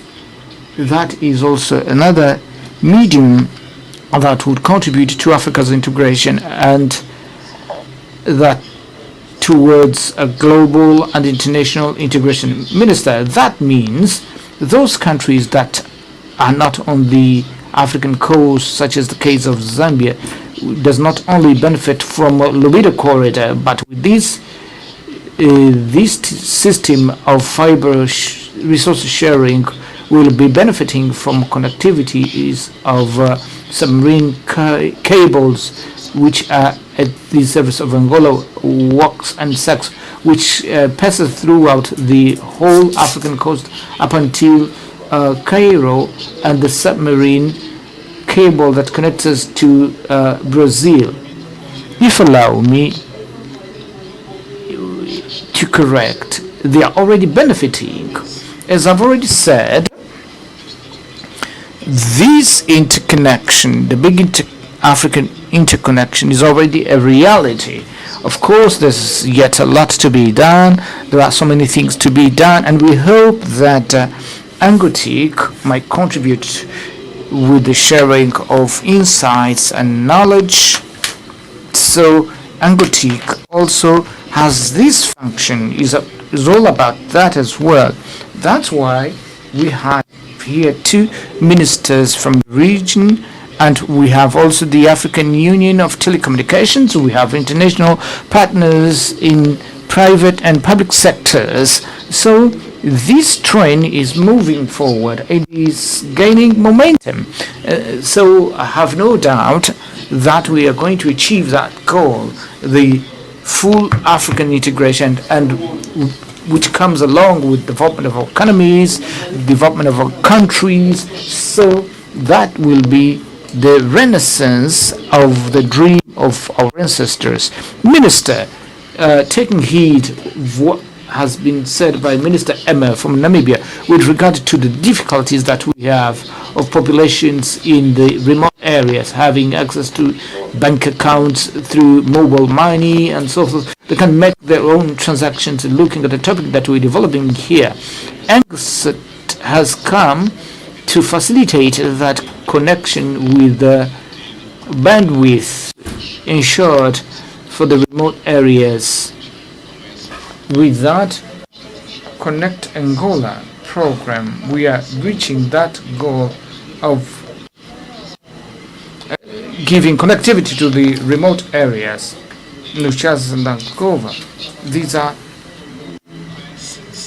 so this sense, and this is a question, as I said, when we launched Connect, we have Angola Digital and Angola Online, and we were asked, what is Connect?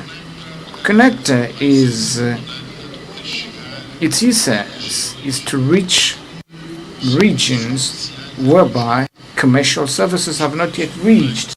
The connector points that we've been installing, these are country regions whereby commercial services of telecommunications, I'm talking about mobile telephony services have not yet reached there. But apart from serving the students, apart from serving the populations of the regions, they also serve as bringing closer the state administration and the central administration. Today, the populations of those regions that we are talking and the local state administration in those regions, they are using Connector for the public service delivery, mainly in budget management, in the direct and permanent contact with the central administration of the provinces. For instance, today we've been expanding further telemedicine. We are in about 10 provinces with telemedicine systems in provincial hospitals and health centers at municipality level. So all of those is about ANGOSA 2 project, and also it has its commercial component because there are some companies in the country that are using ANGOSA 2 connectivities, and we've been receiving furthermore requests in this direction.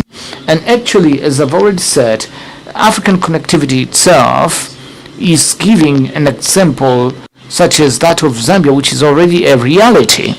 So we in Angola, moving towards our national development program, we have been looking not only at, this is not in single sector. We've been looking not only in supplying the needs of our country, but also looking at our region. And if allow me, in the energy sector, there is also such a concern. So what we want to do is not to be isolated from the world and isolated from our continent, but we want that together we might develop our continent. There is a saying, just to conclude, that I like very much, which says, if we want to go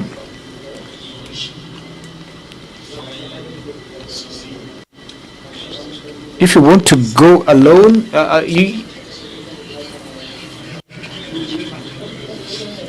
I'm sorry.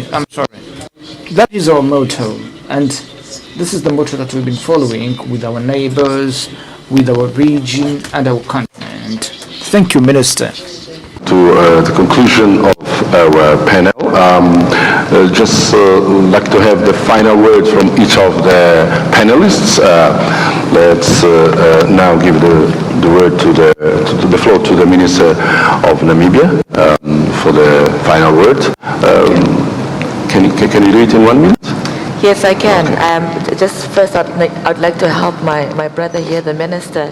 The African proverb is that if you want to go fast, go alone. Yes. But if you want to go far, you go together.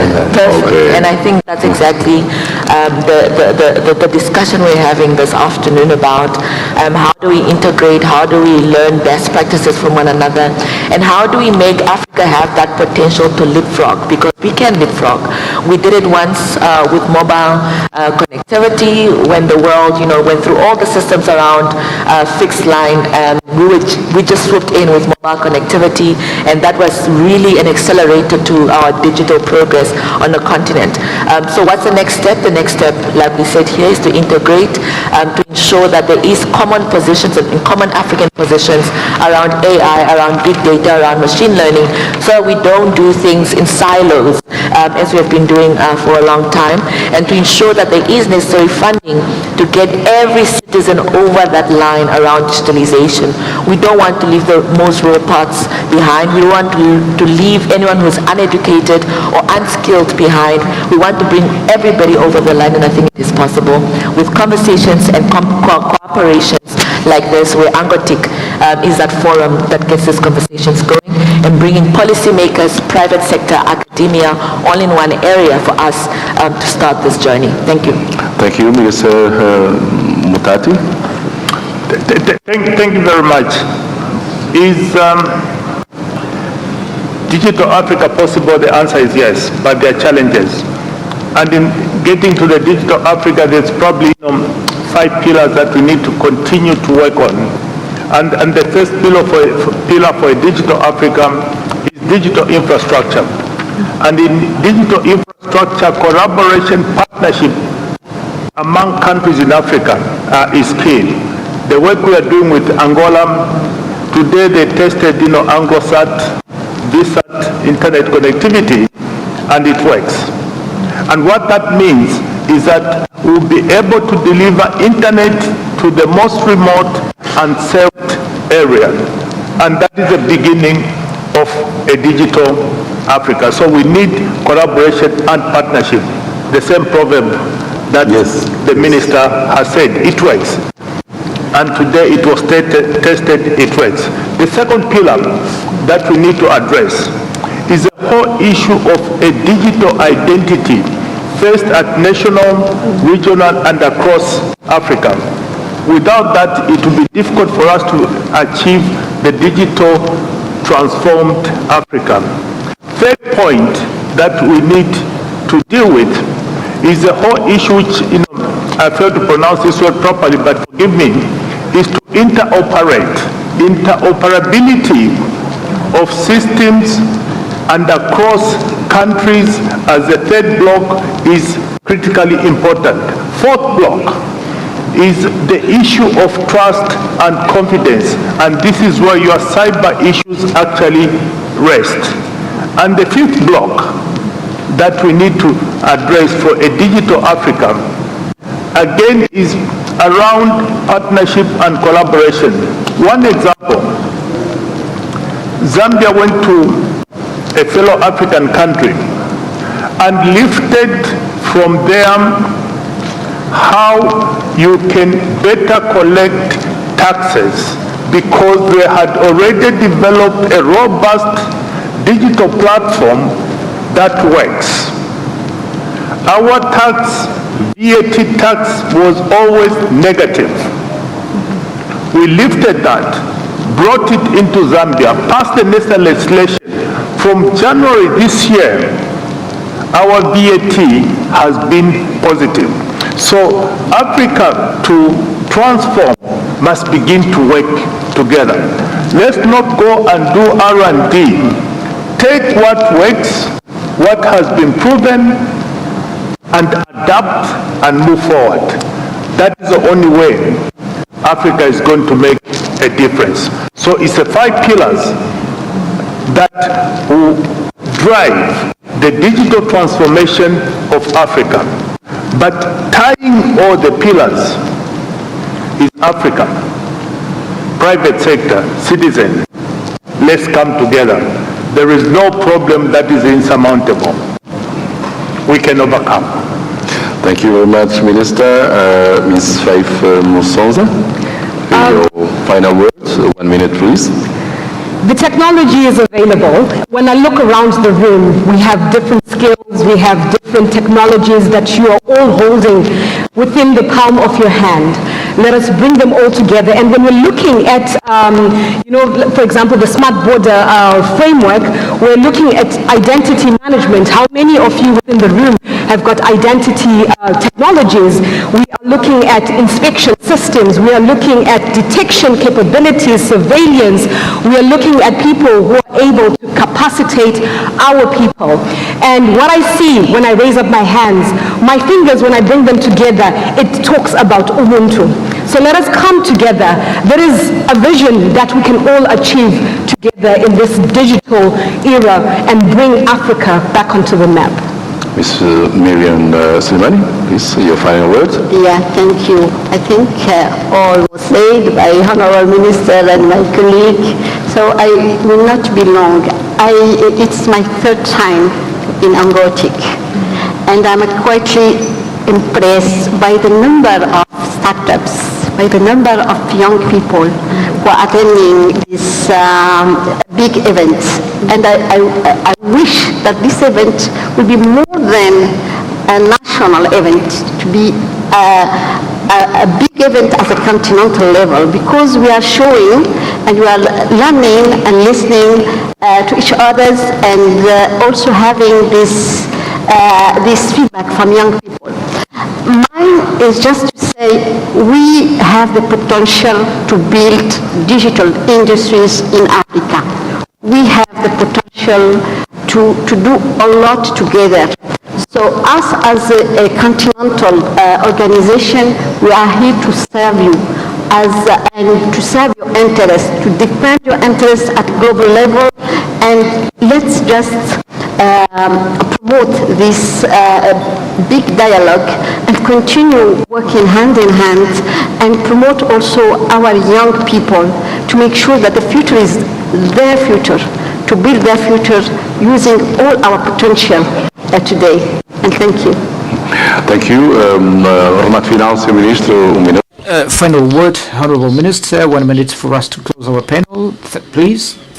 I just wanted to thank the presence of our partners here, and once again to thank the presence of our invitees. And I would like to mention an aspect that goes a little bit out of the topic that we're discussing today, but I wouldn't stop making this reference, because I think this is a good sign on how much Africa is taking safe steps for its development. Look at the panel. The ladies are the majority. That is an example of what Africa can do. A round of applause to our ladies. Thank you very much. Go to the highlights, the key aspects raised during our panel. It was said that digital Africa is possible with digital infrastructure, digital identity, interconnectivity, and take also the internet to the most remote areas, interoperability systems, and across the continents.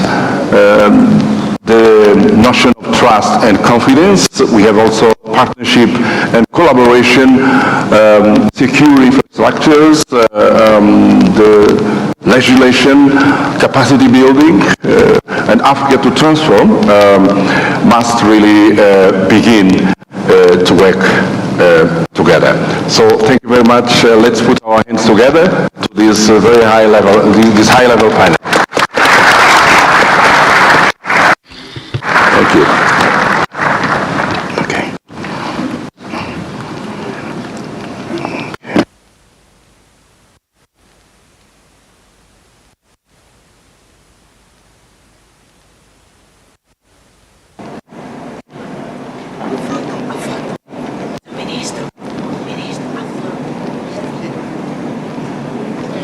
A picture.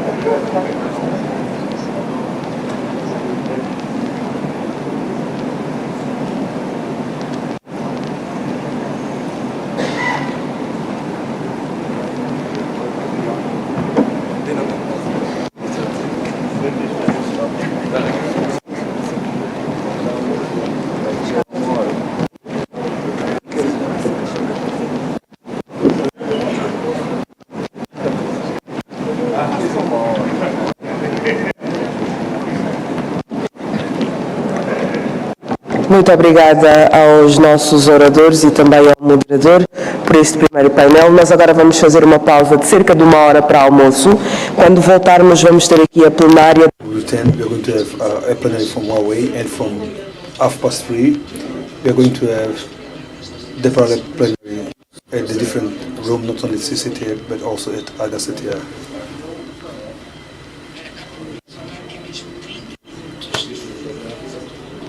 Minutes at 2:30 we are going to start Huawei plenary. Thank you and have a good night.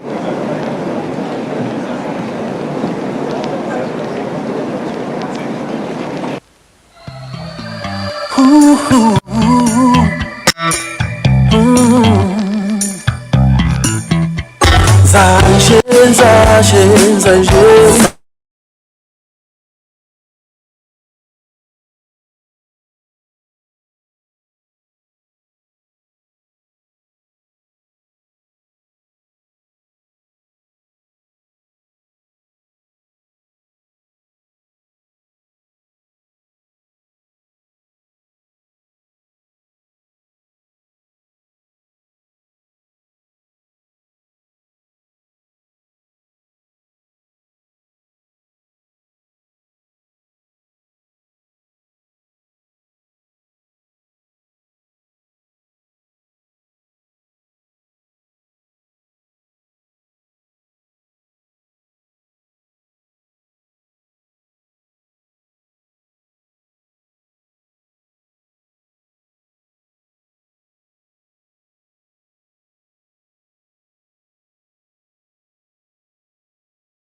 please.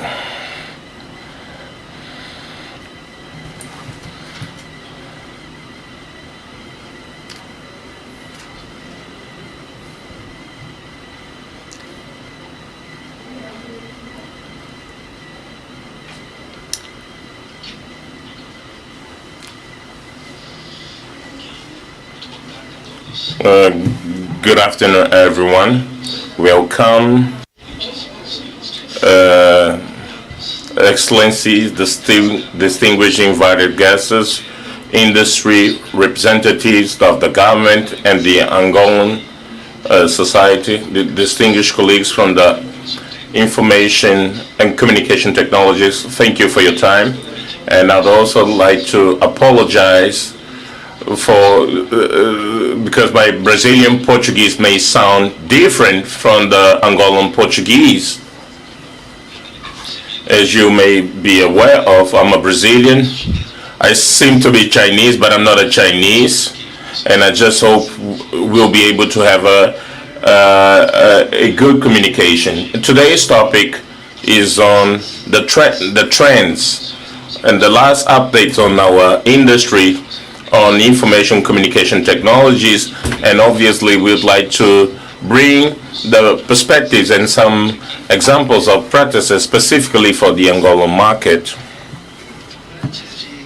And before we jump right away to these technologies and these trends, we should be able to contextualize where are these technologies coming from? Why are we before these specific technologies? And because we are in a smart era, we are part of this smart era where we have the convergence of two major revolutions. The first, the energy revolution. We came back in the time where there was the use of oil and gas, and after the Paris Accord, there was a huge relevance and an understanding on the gravitating towards green and clean energies or decarbonation. And the other issue that brings us here is the information revolution.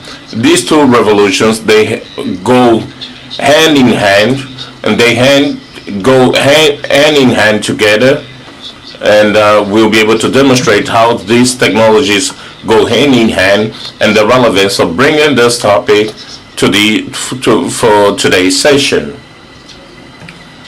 So the issue of information technology in supporting low carbon energy generation will potentialize or will allow us as a global society to evolve towards this green society. If we have to look at the figures, and I bring figures from the United Nations where renewable energy agencies, they claim that by 2050 clean energy generation will cover more than 90%. The issue of electrifications of transport will cover more than 50%, will be provided through electricity, and this will be made possible to contribute towards a greenhouse effect, reducing greenhouse effect by 50%, 45%. As the information and communication technology says, by 2030, our contribution will be around 2%. 2%. However, we have an opportunity and responsibility of contributing even more, directly or indirectly, up until 10 times more than what our industry or sector consumes. So we expected to contribute towards the greenhouse effects reduction by 20%. So we'll have an opportunity, but at the same time we have a great challenge. It's like as if hitting a moving target. So how are we supposed to achieve these expectations of collaborating and contributing towards 20% in terms of reduction of greenhouse gas effects? The governments, almost all nations, have established strategies and national policies for the digital transformation. And more than 90% of these nations also introduced national policies for green development. Over recent years, with the accelerated growth of new technologies such as the AI, artificial intelligence, this has encouraged nations to introduce a third national policy that has to do with the use and development of sustainable use and inclusive use and responsible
tecnologias para o setor financeiro de Angola. Temos parceria aí com o Banco BAI e Unitel Móvel, né, para fornecer aí uma infraestrutura confiável e que atenda todos os altos requisitos, os altos padrões que essa indústria demanda no questão de confiabilidade, de disponibilidade, segurança e desempenho.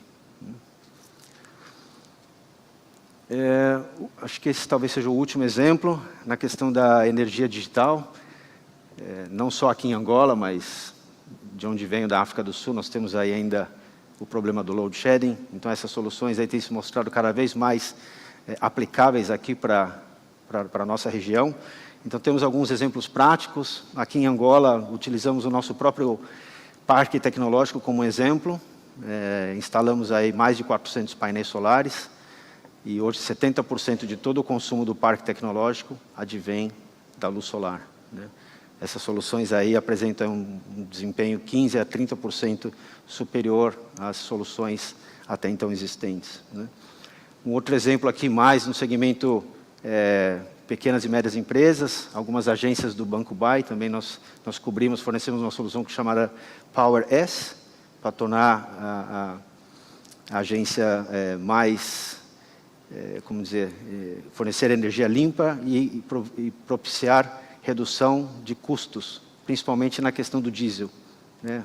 Antes da implementação desse tipo de solução, as agências estavam consumindo aí, utilizando o gerador diesel em até 12 horas por dia, isso foi reduzido para 3 horas. Se trouxermos isso para o mercado residencial em Angola, então é possível simplesmente, em muitos casos, na maioria dos casos, simplesmente eliminarmos a necessidade de ter um gerador ou de utilizar um gerador, e assim também estaremos novamente contribuindo para a redução da emissão de gases. Então, para completar esse rápido briefing, queríamos aqui mais uma vez agradecer essa parceria que temos há longo tempo com Angola, né? Nós nos sentimos uma parte ativa desse desenvolvimento econômico, desse desenvolvimento tecnológico, e vamos continuar aí trazendo essas novas tecnologias, fomentando parcerias aqui e utilizando o nosso centro de treinamento para desenvolver novos talentos, para que possamos ter essa Angola digital de uma forma sustentável e inclusiva. Ok? Por hoje é só. Estamos à disposição ali fora, se quiserem discutir em mais detalhes algum desses temas. Então, agradeço mais uma vez. Espero que meu português tenha sido razoavelmente compreensível a todos. Muito obrigado.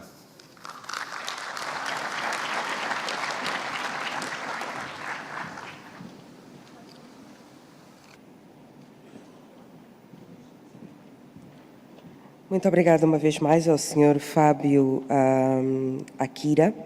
Bem, por aqui hoje terminamos, mas que saibam, e como dissemos há pouco, começaram há pouco as plenárias nas diversas salas, tanto aqui no CCTA como também no HCTA, portanto, podem escolher qual é que mais vos interessa.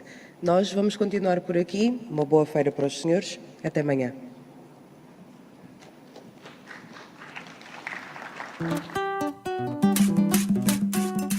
Hey, hey. Ai, ai, yeah, yeah.